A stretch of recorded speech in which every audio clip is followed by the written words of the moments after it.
ভূতের গল্পের আসরে আপনাদের স্বাগতম। আমাদের আজকের আয়োজন দি কোট। গল্পের লেখক AED স্মিথ।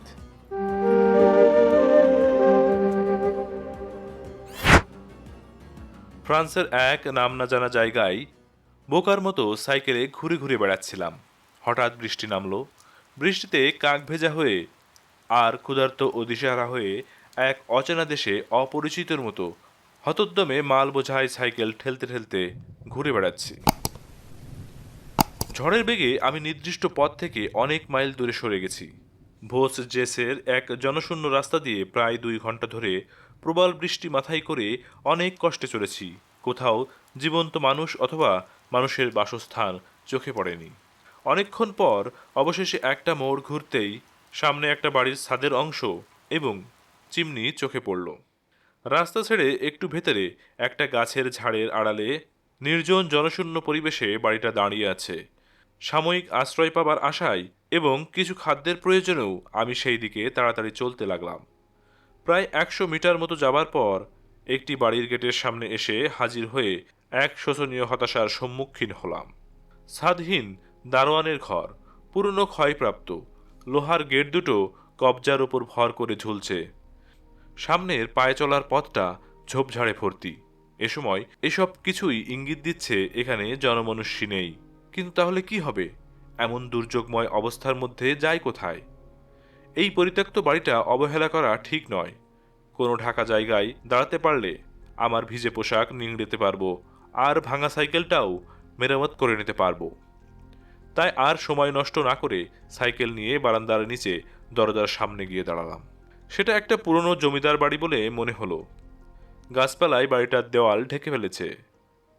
দরজার পাশে দুধারে খোদাই করা পাথরে বংশের পরিচয় লেখা। বেশ বোঝা যাচ্ছে এখানে একসময় উঁচু দরের লোক বাস করত। জানালাগুলো প্রায় সবই বন্ধ, ঝুল আর ধুলোয় ভর্তি। সহজেই বোঝা গেল বহুকাল এখানে কেউ বাস করেনি। দরজাটা খোলার চেষ্টা করলাম, কিন্তু কি আশ্চর্য, দরজা খোলা। কাঁধের একটু ধাক্কা লাগতেই পাল্লাটা ক্যাঁচ ক্যাঁচ শব্দে ফাঁক হয়ে গেল। সামনে বড় হল ঘর, অস্পষ্ট আলোয় ভেতরে ঢুকলাম। একটা ভ্যাপসা পচা গন্ধ নাকে এলো। কয়েক মুহূর্ত থমকে দাঁড়িয়ে চারিদিকে ভালো করে দেখে নিলাম। একটা পুরনো খালি বাড়িতে ঢুকলে যেমন গা ছমছম করে, আমারও তেমনি ভয় ভয় করছিল।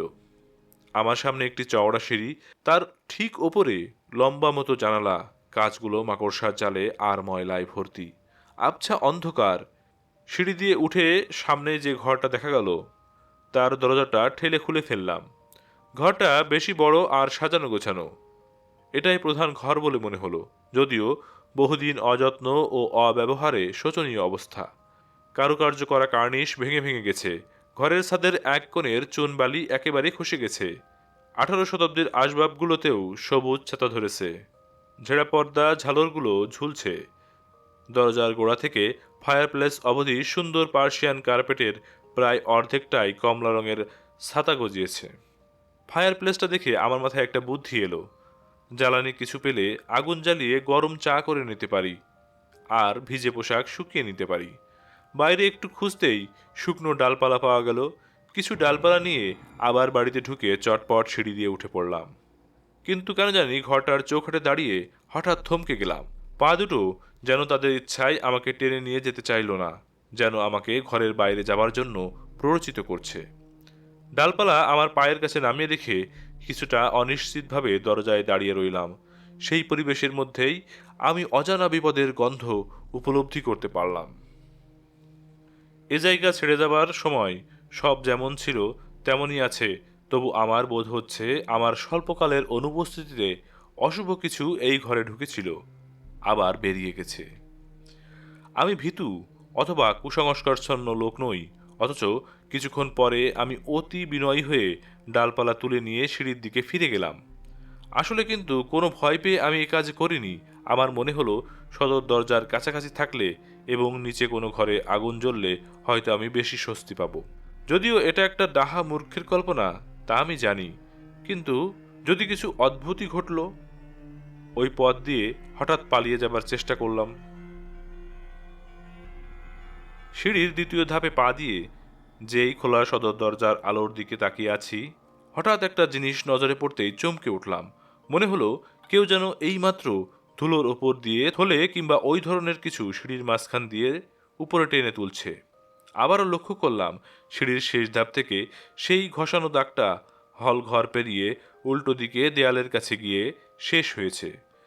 সেখানে দেয়ালে আটকানো আলনায় ঝুলছে একটি পুরনো পোকায় কাটা কোট। দেখলাম অনেকগুলো দাগ ঘরের ভেতর বিভিন্ন দিকে গেছে।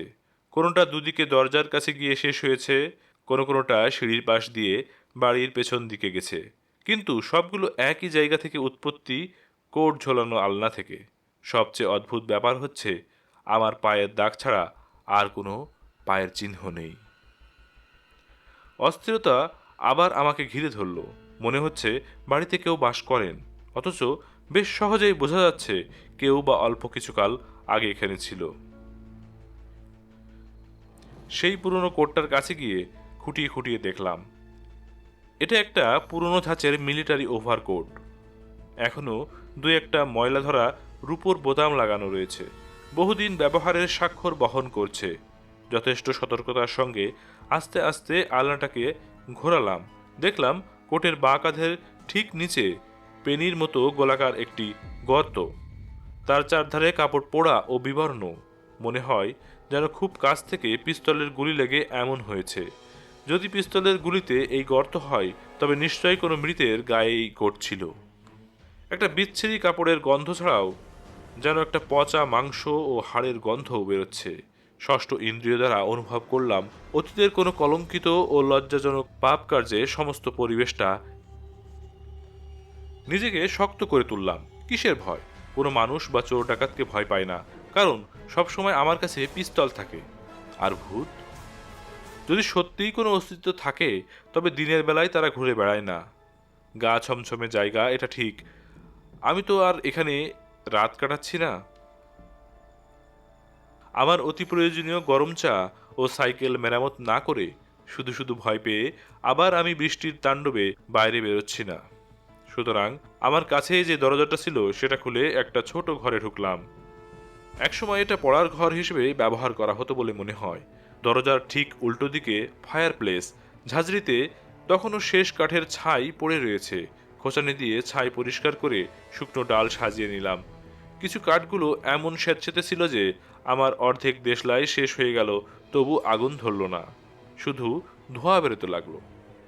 চিমনি দিয়ে এক দমকা বাতাস এসে ঘরের মধ্যে ধোঁয়ায় ভর্তি হয়ে গেল।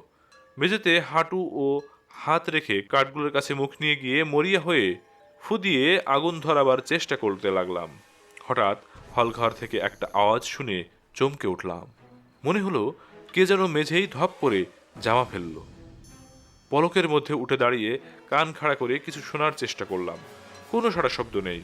অটোমেটিক পিস্তলটা হাতে নিয়ে পা টিপে টিপে দরজার দিকে এগোতে লাগলাম। হল ঘরেও কোথাও কিছু নেই, কিছু শুনতে পাওয়া যাচ্ছে না, কেবল বাইরে বৃষ্টির শব্দ। কিন্তু আশ্চর্যের ব্যাপার, সেই পুরনো কোটটার ঠিক নিচে মেঝেই ধুলো উঠছে। ধুর, একটা ইঁদুর। স্বগক্তি করে নিজের কাজে ফিরে গেলাম। পোড়া কাঠে আরও জোরে ফু দিয়ে খোঁচাখুচি করে আরও দেশলাই কাঠি জ্বালিয়ে আগুন জ্বালাবার চেষ্টা করতে লাগলাম। এর মধ্যে আবার সেই অদ্ভুত শব্দ শুনতে পেলাম। খুব জোরে নয়, অথচ পরিষ্কার ও নির্ভুল। আর একবার হল ঘরে গেলাম। ঠিক একই জায়গায় একইভাবে ধুলো উড়তে দেখলাম। চোখে পড়ার মতো আর কিছু নেই। কিন্তু সেই ষষ্ঠ ইন্দ্রিয়ের আসন্ন বিপদের ইঙ্গিত আরও বেশি অনুভূত হলো। এবার আমি বুঝতে পারলাম এই পুরনো খালি বাড়িতে আমি একা নই। কোনো অপবিত্র অদৃশ্য কিছুর গুপ্তভাবে চলাফেরা স্পষ্টই উপলব্ধি করতে পারলাম। এসব চিন্তার আমার আর দরকার নেই। আমি বোকা ভীতু হতে পারি, কিন্তু এসব সহ্য করতে পারছি না। আমার জিনিসপত্র নিয়ে চলে যাই, তারপর যা ঘটে ঘটুক, এই বলে নিজেকে শক্ত করলাম। ঘরের মধ্যে ফিরে গিয়ে তাড়াহুড়া করে ব্যাগের মধ্যে জিনিসপত্র পুড়তে পুড়তে একবার ভয়ে ভয়ে দরজার দিকে তাকালাম। থলির মুখ বন্ধ করে দড়ির শেষ পাক দিয়েছি। এমন সময় হলঘর থেকে খুব আস্তে চাপা হাসির শব্দ শুনতে পেলাম। তারপর মৃদু পায়ের শব্দ। ক্ষিপ্র গতিতে পিস্তলটা বার করে দরজার দিকে ফিরে মাঝখানে চুপ করে দাঁড়িয়ে রইলাম। দেহের রক্ত ঠান্ডা হয়ে আসছে। দরজার ফাঁক দিয়ে দেখলাম একটা ছায়ার মতো কি যেন চলে গেল। তারপরেই দরজা একটু ক্যাচর ক্যাচর শব্দ হলো। আস্তে আস্তে দরজাটা খুলে গেল। ভেতরে প্রবেশ করলো সেই কোট। দরজার গোড়ায় সেটা সোজা দাঁড়ালো। তারপর একটু এদিক ওদিক দুলতে লাগলো। অদৃশ্য লোক যেন কলারটা তুলে রেখেছে। এটা সেই কোট যেটা হল ঘরে ঝুলতে দেখেছি। অনন্ত শূন্যের মধ্যে পাথরের মূর্তির মতো আমি দাঁড়িয়ে, দৃষ্টি আমার দোরগোড়ায় বস্তুটির প্রতি নিবদ্ধ। আতঙ্কগ্রস্ত হয়ে সোজা দাঁড়িয়ে রইলাম। সম্মোহিতের মতো সমস্ত দেহ অবশ হয়ে গেল। অসাড় আঙুল থেকে পিস্তলটা মাটিতে পড়ে গেল। তবু আমার মাথা ঠিক রইল। আমি জানতাম চরম অমঙ্গলের সান্নিধ্যে রয়েছি। দোরগোড়ার নরক প্রসূত বস্তুটির যে অলৌকিক আভা বিচ্ছুরিত হচ্ছে তা সংক্রামক। এর সামান্য স্পর্শ শুধুমাত্র যে আমার দেহের ধ্বংস তা নয়, আমার আত্মার অনন্ত নরক ভোগ। এখন সেটি ঘরের মধ্যে ঢুকেছে। এক অবর্ণনীয় চলার গতি। অদ্ভুতভাবে খালি হাতা দুটি দুলছে। কোটের প্রান্ত মেঝের একবার করে পড়ছে, ঘষাড়ানির দাগ হচ্ছে, আর সেই সঙ্গে ধুলো উঠছে। ধীরে ধীরে আমার দিকে এগোচ্ছে। আমার বিস্ফোরিত চোখ দুটো বস্তুটার উপর স্থিরভাবে নিবদ্ধ রেখে পায়ে পায়ে পিছু হাঁটতে লাগলাম। আড়ষ্ট অসচেতন যন্ত্রের মতো পিছু হাঁটতে হাঁটতে একেবারে অগ্নিকুণ্ডের দেওয়ালে পিঠ স্পর্শ করল। আর পিছনে যাবার জায়গা নেই। মারাত্মক অশুভ উদ্দেশ্যে তখনও সেটা আমার দিকে এগিয়ে আসছিল। শূন্য হাতা দুটো কাঁপতে কাঁপতে উপরে উঠে আমার গলা ছোঁয়ার চেষ্টা করছে। মনে হলো এই বুঝি আমাকে ধরে ফেলবে।